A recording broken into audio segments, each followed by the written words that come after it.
하나님 말씀은 데살로니가 후서 3장 3절에서 마지막 18절까지입니다. 데살로니가 후서 3장 3절부터 제가 봉독하겠습니다. 그러나 주께서는 신실하시니 너희를 굳세게 하시고 악한 자에게서 지켜주실 것이다. 너희에 대해서는 우리가 명령한 것들을 너희가 행하고 또 행할 것이라는 것을 주님 안에서 확신한다. 주께서 너희의 마음을 인도하셔서 하나님의 사랑과 그리스도의 인내에 이르게 하시기를 바란다. 형제들아, 우리가 우리 주 예수 그리스도의 이름으로 너에게 명령하니 너희는 무질서하게 행하며 우리에게서 받은 전통을 따라 행하지 않는 모든 형제를 피하여라. 너희는 어떻게 우리를 본받아야 할 것인지 스스로 알고 있으니 우리는 너희 가운데서 무질서하게 행하지 않았고 아무에게서도 양식을 값없이 먹지 않았으며 도리어 너희 가운데 아무에게도 폐를 끼치지 않으려고 수고하고 고생하며 밤낮으로 일하였다.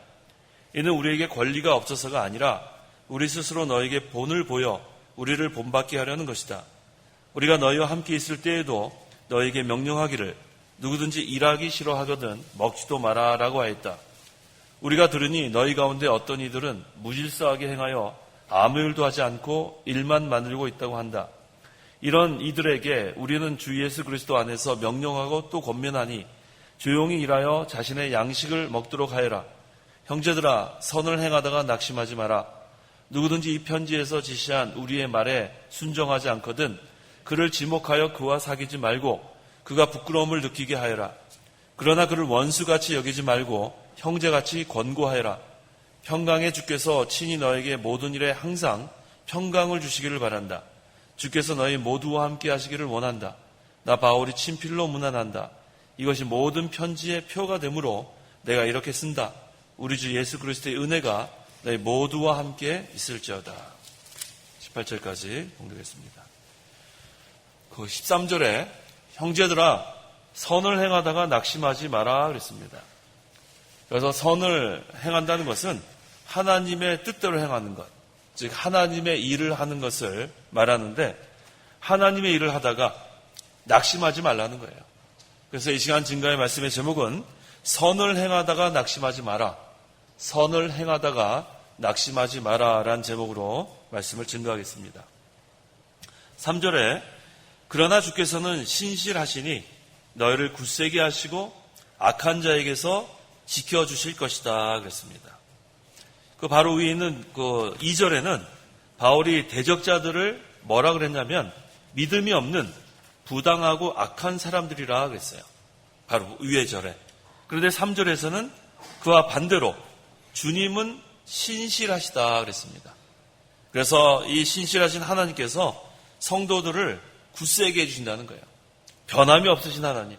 그래서 신실하다는 것은 약속을 지킨다는 의미입니다. 그래서 한번 우리에게 약속하신 것은 반드시 지키시는 하나님. 그래서 우리는 성경 말씀을 믿는 거예요. 성경 말씀에 전부 다 하나님의 언약입니다. 구속의 역사는 다 하나님의 언약이에요. 구약, 신약.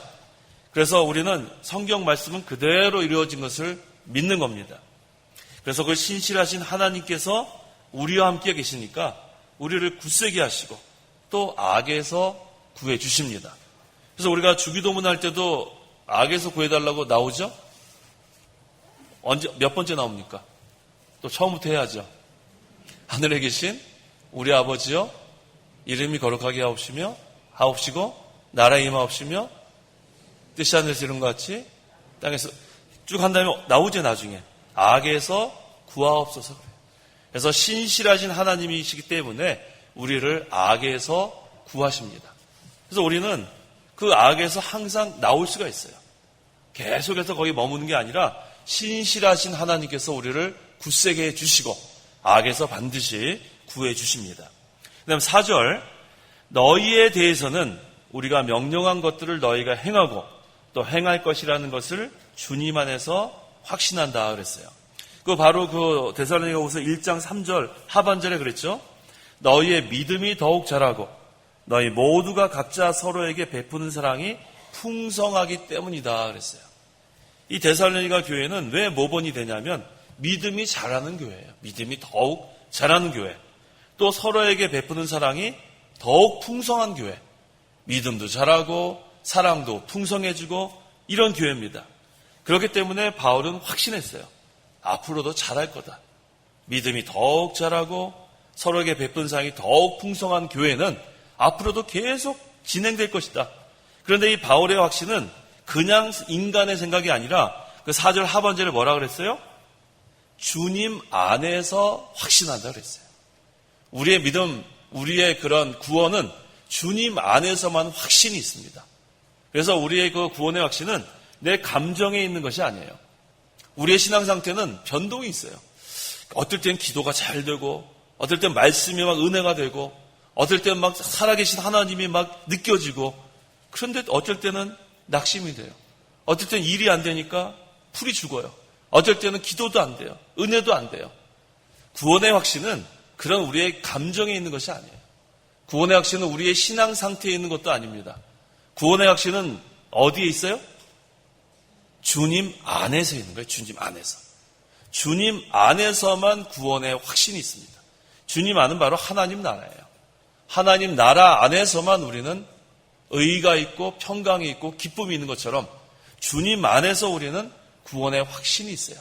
그래서 지금 내가 좀 신앙 상태가 조금 바닥이에요. 그래도 낙심하지 마세요. 왜?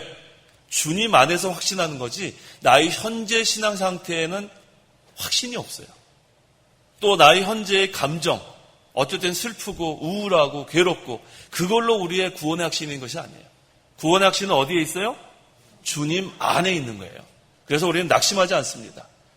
내가 계속해서 전진해 나가면 신실하신 하나님께서 우리를 굳세게 해주시고 또 우리를 악에서 구해주시는 그 하나님을 믿고 나가는 겁니다.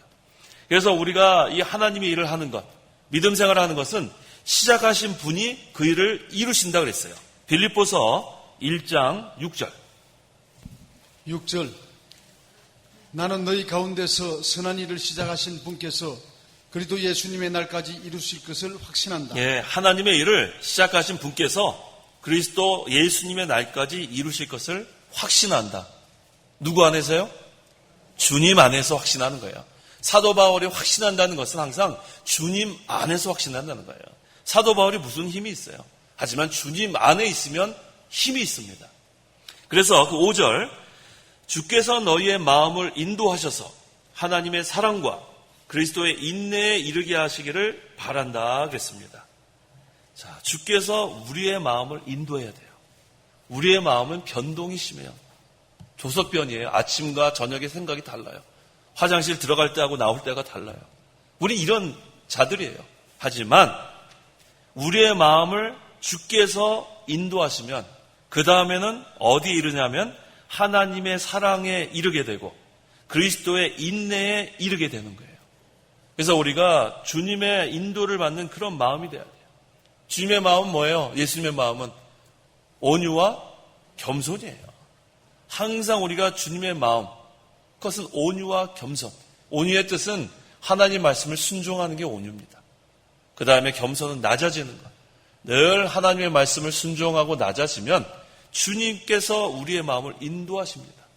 그러면 우리는 하나님의 사랑에 거하게 돼요. 주님께서 우리 마음을 주장하시면 우리는 하나님의 사랑을 깨닫게 됩니다. 그 다음에 주님께서 우리 마음을 인도하시면 우리는 그리스도의 인내를 우리가 얻게 되는 거예요. 그래서 주님의 인도를 받는 마음은 선한 마음이에요. 선한 마음. 중생한 영이 역사하는 마음이 바로 선한 마음입니다. 하나님이 뜻대로 살고자 하는 마음. 그래서 성도는 항상 이 마음을 가져야 돼요. 그런데 부주의 방심하면 이 마음을 빼앗깁니다. 주님의 인도를 받는 이 선한 마음, 중생한 영이 역사하는 이 마음을 우리가 갖고 있으면 항상 마음이 편안해요. 나의 마음속이 늘 편안해. 그런데 이 마음을 세상에 빼앗기면, 죄에 빼앗기면, 마귀에게 빼앗기면 그 다음부터는 낙심이 들어오고 좌절이 되고 슬프고 괴롭고 이 세상이 왜 이렇게 나만 살기 힘들고 이런 생각이 막 들어오는 거예요. 그래서 우리가 주님의 인도를 받는 이 마음, 선한 마음, 중생한 영의 역사하는 마음, 이 마음을 우리가 늘 깨어서 지켜야 돼요. 근데 부주의 방심하면 금방 세상의 마음을 빼앗깁니다. 그래서 베드로가 예수님을 바라봤을 때는 물 위를 걸어갔는데 풍랑을 볼 때 두려움이 들어왔어요. 그 다음에 어떻게 됐습니까? 물에 빠진 거예요. 그래서 우리는 물에 빠지면 안 돼요. 물 위를 걸어가는 믿음, 이게 굳센 믿음입니다. 우리는 물 위를 걸어가는 믿음이 돼야지 물에 빠지는 믿음이 되면 안 됩니다. 그래서 우리는 자기 마음을 다스리는 자가 강한 사람이에요. 잠언 16장 32절 하반절에 자기 마음을 다스리는 자는 성을 빼앗는 자보다 낫다 그랬어요. 우리가 성을 빼앗으려면 얼마나 그거 강한 사람이에요. 그런데 자기 마음을 다스리는 자는 더 강하다 그랬어요. 그래서 자기 마음이 음란한데 빼앗기지 않도록, 자기 마음이 시기하는데 빼앗기지 않도록, 자기 마음에 욕심이 들어오지 않도록 자기 마음을 다스리는 자는 강한 자입니다. 그런데 자기 혼자는 안 돼요. 주님이 이 마음을 인도하시면 되는 거예요. 늘 주님의 인도를 받는 그 마음, 그런 자는 약한 것 같지만 강한 사람입니다. 그래서 우리가 그렇게 주님의 인도를 받는 마음을 유지할 때 하나님의 사랑에 이르게 되고 그리스도의 인내, 그러면 어떠한 환난이나 고난이 와도 우리는 다 이길 수 있어요. 그래서 우리가 이 마음, 이것을 계속해서 유지하려면 부주의 방심하면 안 돼요. 항상 마음을 다스리는 자, 주님의 인도를 받는 그런 마음을 유지하는 자가 되어야 합니다. 6절 읽어보십시오. 6절 형제들아 우리가 우리 주 예수 그리스도의 이름으로 너에게 명령하니 너희는 무질서하게 행하며 우리에게서 받은 전통을 따라 행하지 않는 모든 형제를 피하여라. 예. 자, 우리 주 예수 그리스도의 이름으로 명령한다 그랬어요. 이게 바로 사도의 권위예요. 사도 바울이 그냥 혼자 자기 말이 아니라 예수 그리스도의 권위로 명령하는 거기 때문에 이거를 따르라는 겁니다. 여기 보니까 무질서하게 행하는 거 하나님 기뻐하지 않아요. 하나님은 질서의 하나님이에요. 그래서 이 세상을 창조할 때도 첫째 날, 둘째 날, 셋째 날, 여섯째 날까지 다 창조하시고 일곱째 날 쉬셨다 그랬어요. 하나님이 기뻐하시는 것은 질서입니다. 무질서는 벌써 그거는 마귀의 종료를 하는 거예요. 모든 것이 다 질서대로, 이게 바로 그리스도의 명령이라고 그랬습니다. 그 다음에 우리에게서 받은 전통 그랬죠. 이 전통은 교훈을 말하는 게 가르침. 여기 한국말로는 전통 뭐 이렇게 돼 있지만 교훈을 말하고 가르침을 말합니다. 그래서 이 바울이 이 데살로니가 교회에 머물 때 그들을 향해서 선포했던 복음을 말하는 거예요. 또 거기서 성경 가르친 그 교훈과 가르침, 그것을 그대로 그 데살로니가 교인들이 그것을 따라 행하라는 겁니다. 그래서 이것을 행하지 않는 모든 형제는 피해야 돼요. 그래서 항상 우리는 신앙생활에 동지가 있어야 돼요. 교역자는 동역자가 있어야 되고 신앙생활하는 성도들은 동지들이 있어야 돼요. 그래서 항상 어려울 때 함께 합심해서 기도하고 함께 쓰러지면 일으켜 세워줄 수 있는 그러한 동역자, 그런 동지가 필요합니다. 7절 너희는 어떻게 우리를 본받아야 할 것인지 스스로 알고 있으니 우리는 너희 가운데서 무질서하게 행하지 않았고 그랬어요. 이 바울은 항상 모본을 보이는 그런 교육자였어요. 바울은 질서 있게 모든 것을 질서 있게 하라고 하신 하나님 말씀대로 질서 있게 하는, 그래서 모든 것은 절차가 있어야 돼요. 절차. 무조건 따지고 무조건 뒤집어 엎고 그렇게 하면 그거는 무질서한 그렇게 그 상태가 되고 맙니다. 그래서 교회에도 질서가 있어야 되고 나라에도 질서가 있어야 되고 가정에도 질서가 있어야 되고 모든 곳에 다 질서가 있어야 질서의 하나님께서 기뻐하십니다. 그 다음에 거기 8절에 아무에게서도 양식을 값없이 먹지 않았으며 도리어 너희 가운데 아무에게도 폐를 끼치지 않으려고 수고하고 고생하며 밤낮으로 일하였다 그랬어요. 바울은 질서 있게 신앙생활을 할 뿐만 아니라 폐를 끼치지 않으려고 그랬어요. 이게 바울이 참 훌륭한 점이에요. 바울은 양식을 값없이 먹지 않으려고 밤낮으로 일했다 그랬어요. 밤낮으로. 그래서 무슨 일을 했죠? 천막 만드는 일을 했어요. 그 당시 천막은 지금처럼 만드는 게 아니에요. 하나씩 하나씩 기니까 손이 얼마나 보진 못했지만 얼마나 손이 험할지 모르겠어요. 그렇게 고생하고 수고했습니다. 그런데 여기 9절 읽어보십시오.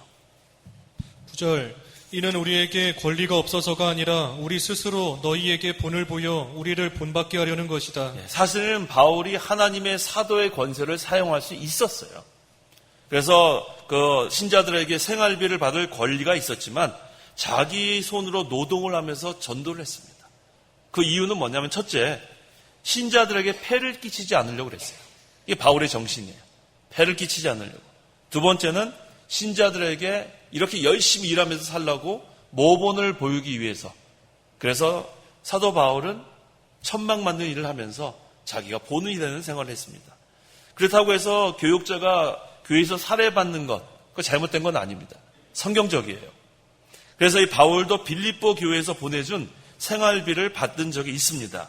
빌립보서 4장 16절에서 19절. 16절. 내가 데살로니가에 있을 때에도 너희는 나의 필요를 위해 한두 번 쓸 것을 보내었다. 내가 선물을 구하는 것이 아니다. 오직 너희의 유익을 위하여 열매가 풍성하기를 바란다. 나는 지금 모든 것을 가지고 있고 넉넉하다. 너희에게서 온 에바브로디도로부터 받아 풍족하게 되었으며 이것은 하나님께서 기쁘게 받으실 향기로운 제물이다. 나의 하나님께서 그리스도 예수님 안에서 영광 가운데 그분의 풍성하심을 따라 너희의 모든 필요를 채우실 것이다. 사도 바울은 천막 만드는 일을 하면서 어떻게 하든지 폐를 끼치지 않으려고 자기가 노력을 했는데 그런 가운데서 또 이렇게 빌립보 교회에서 보내준 생활비는 또 받아서 생활하기도 했습니다. 그래서 교회에서 그 교육자에게 살해주는 것은 성경적입니다. 왜냐하면 전무해야 되기 때문에, 교회 일에 전무해야 되기 때문에 구약시대나 신약시대나 거기에는 연속성이 있습니다. 그다음 10절, 우리가 너희와 함께 있을 때에도 너희에게 명령하기를 누구든지 일하기 싫어하거든 먹지도 마라 그랬어요. 자, 일하기 싫어하거든 먹지도 마라. 자, 이것은 그냥 사람이 만들어낸 말이 아니라 그 아담의 후손인 모든 사람에게 하나님께서 주신 절대적인 진리예요. 그래서 창세기 3장 19절에 그랬죠. 하나님께서 아담과 그 후손에게 땀을 흘려야 먹고 살도록 명령하셨어요. 그래서 일을 해야지만 먹는 것이 그것이 맞습니다. 그래서 일하기 싫어하면은 먹을 권리가 없으니 먹지 마라. 지금 사도 바울이 다시 한번 가르치고 있습니다. 그래서 이 바울은 자신과 그의 그 동역자들이 스스로 노동을 하면서 이렇게 수고하면서 그 다음에 이 노동의 중요성을 또 실제로 본을 보여주면서 그 다음에 이 데살로니가 교회 교인들에게 이 노동하는 것은 땀을 흘려서 우리가 먹는 것은 성경적이라는 것을 여기서 보여주고 있습니다. 그래서 우리 시편이나 잠언에 보면은 하나님께서 그 게으르고 나태한 그런 것을 싫어한다 그랬어요. 시편 128편 2절 읽어보십시오. 시편 128편 2절. 2절. 너는 내 손이 수고한 만큼 먹으며 너는 복되고 형통할 것이다. 내 손이 수고한 만큼 먹으라 그랬어요. 일하라는 겁니다. 잠언 10장 4절. 4절. 손이 게으른 자는 가난하게 되고 손이 부지런한 자는 부유하게 된다. 손이 게으른 자는 가난하게 되고 손이 부지런한 자는 부유하게 된다 그랬어요. 이게 하나님의 원리예요. 그래서 일하기 싫어하는 사람은 게으른 사람이에요. 그래서 우리가 항상 게으르면 안 돼요. 학생은 열심히 공부하고 직장인 열심히 나가서 일하고 그 다음에 또 우리 가정주부는 집에서 열심히 또 그 가정일을 하고 또 우리 연세 많으신 분들은 또 우리 하나님 나라를 위해서 기도하고 또 봉사하고 우리가 할 일이 너무 많아요. 그래서 하나님께서는 일하라는 거예요. 일하라. 게으르고 나태하지 말고 근데 자기에게 주어진 자리에서 열심히 우리가 일하라는 겁니다. 그 다음 11절에서 12절. 11절. 우리가 들으니 너희 가운데 어떤 이들은 무질서하게 행하여 아무 일도 하지 않고 일만 만들고 있다고 한다. 이런 이들에게 우리는 주 예수 그리스도 안에서 명령하고 또 권면하니 조용히 일하여 자신의 양식을 먹도록 하리라. 이렇게 사도 바울이 일하기 싫어하거든 먹지도 말라고 강조한 이유는 뭐냐면 그 당시 데살로니가 교회에 무질서하게 행하는 사람들이 너무 많았어요. 아무 일도 하지 않고 먹으려만 하는 사람들이 교회에 폐를 끼치고 있었습니다. 그래서 그것을 지적하는 거예요. 그런 사람들은 항상 여러 가지 문제를 일으키고 교회의 시험거리가 되곤 합니다. 그래서 바울이 뭐라 그랬냐면 조용히 일하여 자신의 양식을 먹도록 하여라.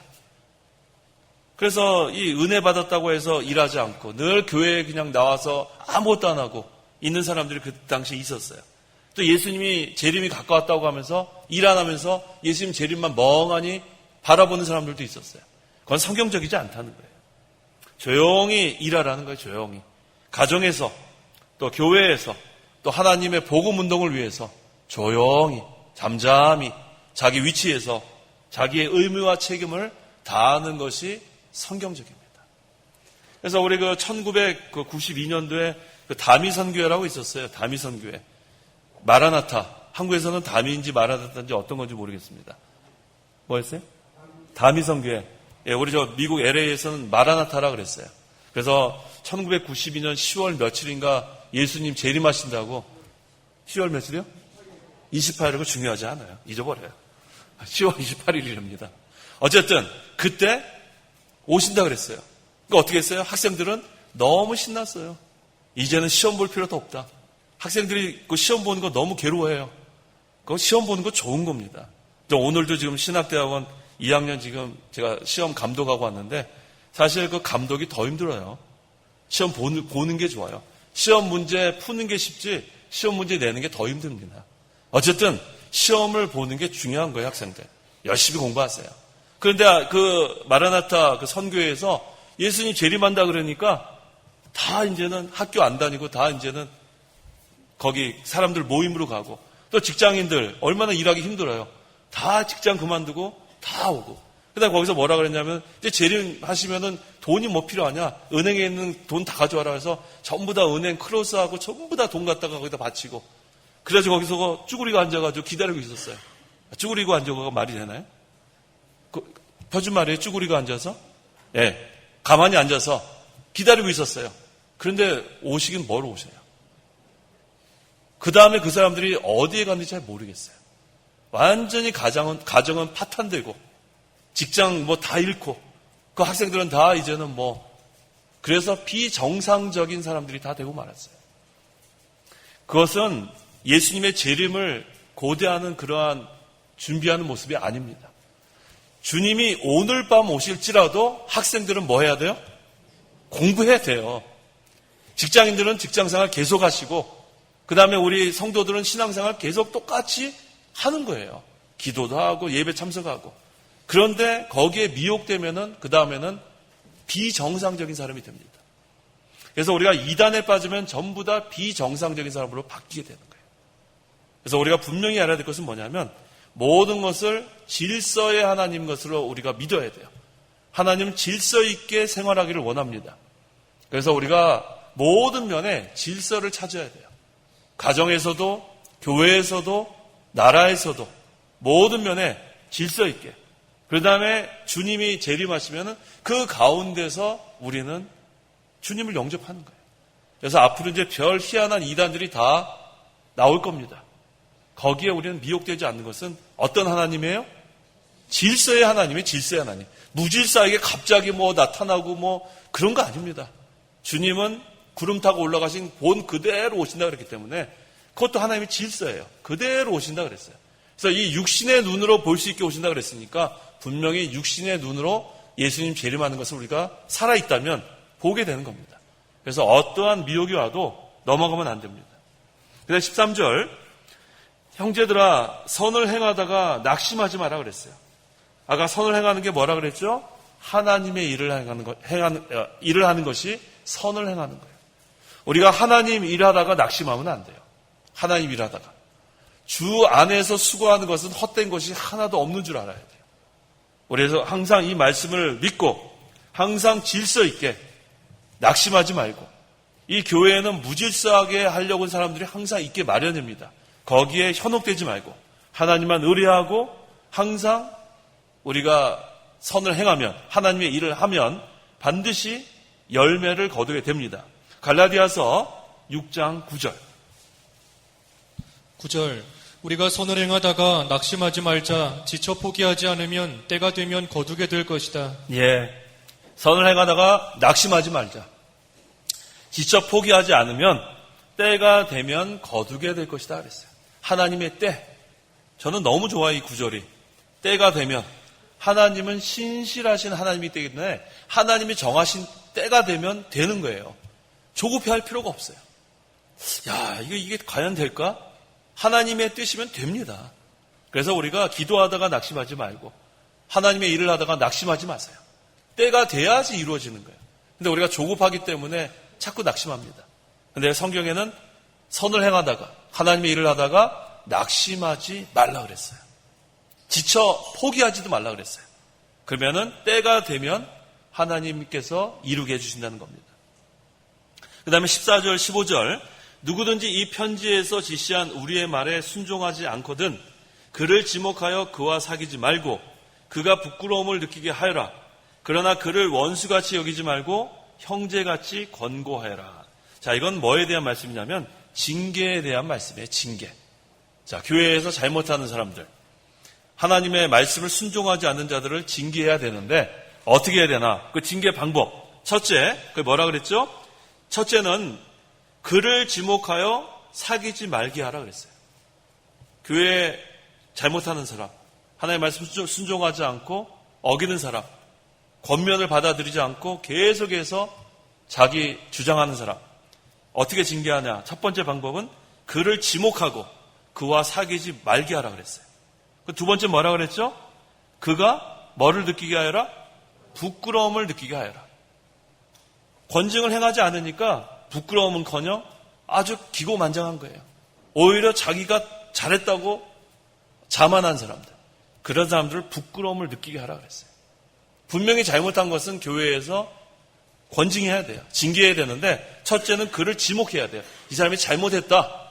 그 다음에 그 사람과 사귀지 말아라. 그 다음에 두 번째는 그가 부끄러움을 느끼게 하라 그랬습니다. 그런데 세 번째가 중요해요. 하지만 세 번째, 그러나 그를 뭐같이 여기지 말고 원수같이 여기지 말고 형제같이 권고해라. 이게 징계의 방법이에요. 세 가지. 그를 지목해야 돼요. 잘못했으니까 이거 내가 잘못했다. 그다음에 그랑 사귀지 마라 얘기하고, 두 번째는 그가 부끄러움을 느끼게 하고, 하지만 그를 원수같이 대하면 안 돼요. 형제같이 대해야 된다고 했습니다. 왜냐하면 그 징계하는 목적이 있어서 그래요. 징계하는 목적 첫째는 교회의 덕을 세우기 위해서 징계하는 겁니다. 권징하는 거예요. 교회의 덕을 세워야 돼요. 잘못하는 걸 그냥 놔두면 안 됩니다. 두 번째는 구원운동에 손해가 나지 않고 하나님께 욕이 돌아가지 않게 하기 위해서. 그 잘못하는 걸 그냥 놔두면 구원운동에 손해가 되고 하나님께 욕이 돌아갑니다. 그 다음에 세 번째는 이게 중요해요. 그 사람을 회개시키기 위한 것이에요. 회개시키기 위한 것. 이게 바로 징계의 목적입니다. 그래서 그를 왜 지목하고 사귀지 말고 그를 그렇게 고립하게 해야 되냐면 그가 골방에 들어가서 반성하고 회개해야 되기 때문에 그래요. 거기 가서 어울려서 그래 네가 맞다 그런 자가 되면 안 돼요. 잘못한 사람이 있으면 잘못했다고 얘기할 수 있어야 돼요. 그 다음에 또 그 사람 왜 부끄럽게 해야 되냐면 자기가 잘못한 것이 부끄러운 일인지를 알게 하기 위해서. 하지만 제일 중요한 것은 그렇다고 해서 원수처럼 정죄하면 안 돼요. 징계의 목적은 회개하고 돌아오게 하는 게 목적이기 때문에 우리 하나님도 오래 참으시는 하나님인 것처럼 또 기다려주는 거예요. 또 기다려주는 거예요. 기다려주는 거예요. 하지만 그래도 회개하지 않으면 그건 권징할 수밖에 없어요. 기다려주고 또 기다려주는데 그래도 자기 죄를 회개하지 않으면 하나님도 회개해야 용서해 주시는 겁니다. 그게 바로 징계의 방법과 징계의 목적입니다. 16절, 평강의 주께서 친히 너에게 모든 일에 항상 평강을 주시기를 바란다. 주께서 너희 모두와 함께 하시기를 원한다 그랬어요. 자, 평강의 주, 평강의 주 얼마나 좋아요. 우리에게 평강을 주시는 그 하나님. 이 세상에 아무리 환난과 어려움이 있어도 평강의 주님이 우리 안에 계시면 그건 얼마나 기쁜지 모릅니다. 그래서 내가 주는 평안은 세상이 줄 수 없다 그랬어요. 그래서 하늘로부터 내리는 평강입니다. 그래서 우리 주님께서 항상 제자들에게 나타내 보냈죠. 평안하냐? 그거를 우리 히브리 말로 샬롬 그러죠. 샬롬. 평강. 그래서 이게 참 좋은 그런 인사인 것 같아요.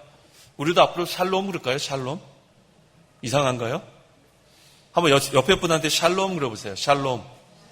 예. 평강의 평강. 얼마나 좋아요. 샬롬. 얼마나 좋은지 몰라요. 그래서 우리가 항상 우리나라 인사도 그러죠. 뭐라고 인사하죠? 안녕하십니까? 참 좋은 인사인 것 같아요. 안녕하십니까? 밤새 안녕하십니까? 그 인사 받을 수 있는 게 감사해요. 밤새 그냥 넘어가죠. 그래서 우리가 항상 안녕하십니까? 평강합니까? 이게 얼마나 좋은지 모릅니다. 근데 세상이 주는 건 평강이 아니고 하늘로부터 내리는 그 평강. 그것을 우리가 늘 유지하려면 아까 뭐라 그랬죠? 우리 마음이 주께서 인도하셔야 돼요. 우리 마음에 늘 평강이 임하려면 주께서 내 마음, 늘 선한 마음이 돼야 되고 중생한 영이 역사하는 마음이 되면, 그래서 그 평강은 주님 안에서만 이루어지는 거예요. 주님 안에서만. 그 다음에 17절, 나 바울이 친필로 문안한다. 이것이 모든 편지의 표가 되므로 내가 이렇게 쓴다라고 했습니다. 이 바울은 눈이 상당히 이 안력이 약했어요. 그래서 자기가 이걸 잘 못 썼어요. 그래서 항상 그 대피를 이렇게 시켜서 이 성경을 기록했는데, 근데 이 마지막에는 나 바울이 친필로 문안한다 그러면서 자필로 이렇게 문안했습니다. 왜냐하면 그것이 사도의 권위로 쓰는 교훈임을 증거하는 거예요. 앞에 거는 다 어디오나 누구한테 이렇게 대필하라 그런 다음에 맨 마지막은 자기가 친필로 썼어요. 왜? 그래야만 사도의 권위, 거기서 증거할 수 있기 때문에 그렇게 했습니다. 18절, 우리 주 예수 그리스도의 은혜가 너희 모두와 함께 있을지어다 그랬어요. 이 은혜는 바로 구속의 은혜죠. 구속의 은혜. 아까 평강과 구속은 이거는 떼어놓을 수가 없어요. 구속의 은혜 받은 성도의 결과가 평강이에요. 이제 우리는 다 구원받은 하나님의 백성들이에요. 그래서 우리는 하나님 나라에 거하게 되고, 하나님 나라는 오직 성령 안에서 의와 평강과 기쁨이에요. 그게 바로 결과예요. 세 가지가 뭐예요? 의와 평강과 기쁨. 구속의 은혜가 있기 때문에 세 가지가 우리에게 주어진 거예요. 그전에는 불이에요, 불이. 우리는 불의한 자들은 하나님께로 올 수가 없지만 구속의 은혜로 이제는 하나님 나라가 우리에게 주어졌기 때문에 의가 그 결과입니다. 그 다음에 믿기 전에는 불안해요. 마귀의 종, 죄의 종, 특별히 사망의 권세 아래 있기 때문에 불안했는데, 이제는 구속의 은혜로 하나님 나라가 이루어지니까 그 다음에 거기 평강이 임합니다. 세 번째, 죄 많은 이 세상은 슬픔뿐이라 그랬어요.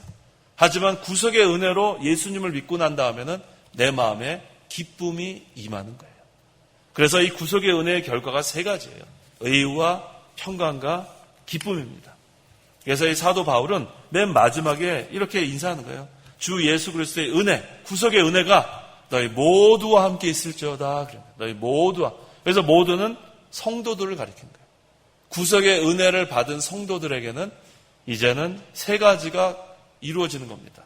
의와 평강과 기쁨.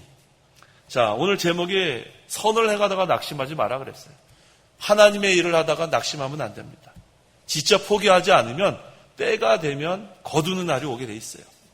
그래서 항상 우리의 이 마음, 이것을 잘 다스리는 자는 성을 빼앗는 것보다 더 강한 자라 그랬어요.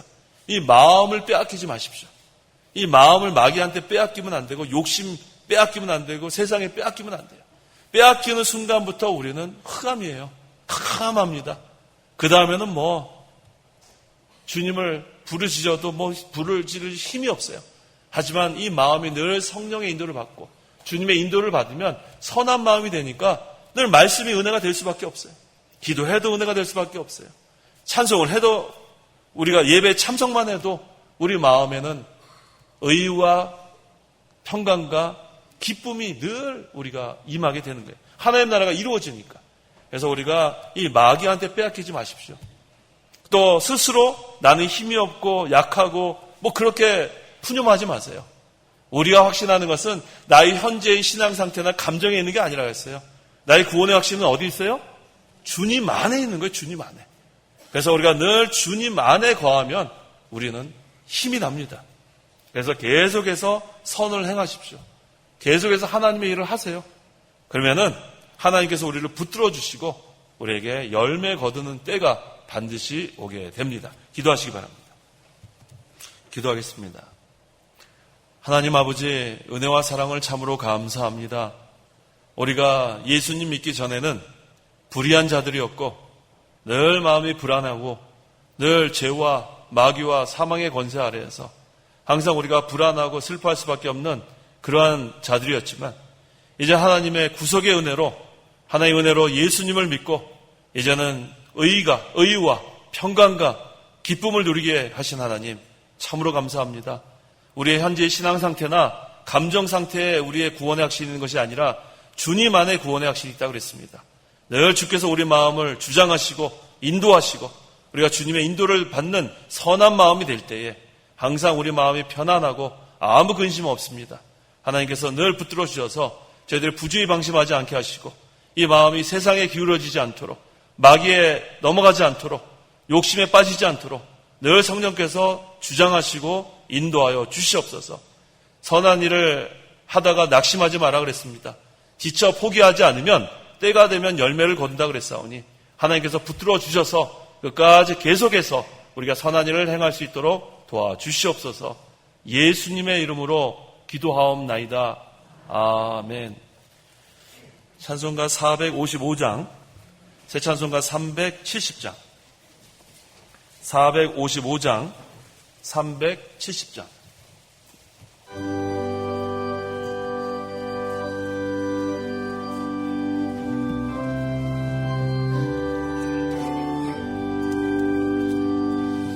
주 안에 있는 나에게 딱 근심이 있으랴. 십자가 밑에 나아가 내 짐을 풀어내. 주님을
주님만 따라가리.